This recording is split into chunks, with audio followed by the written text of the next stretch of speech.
Hi friends, ఈరోజు నేను నిమ్మకాయలు చేస్తున్నాను. 2 నిమ్మకాయలు ఇట్లా కట్ చేసుకొని పక్కన పెట్టుకోవాలి.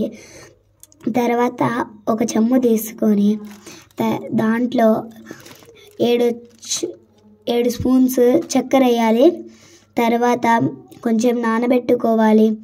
తర్వాత ఈ విధంగా నిమ్మకాయలు పిండాలి. 4 నిమ్మకాయలు ఉన్నాయి, ఆ పిండేసేస్తే చాలు.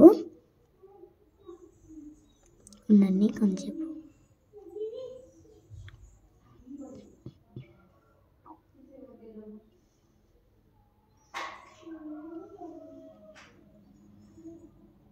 తర్వాత కొంచెం అట్లా కదలు తిప్పాలి.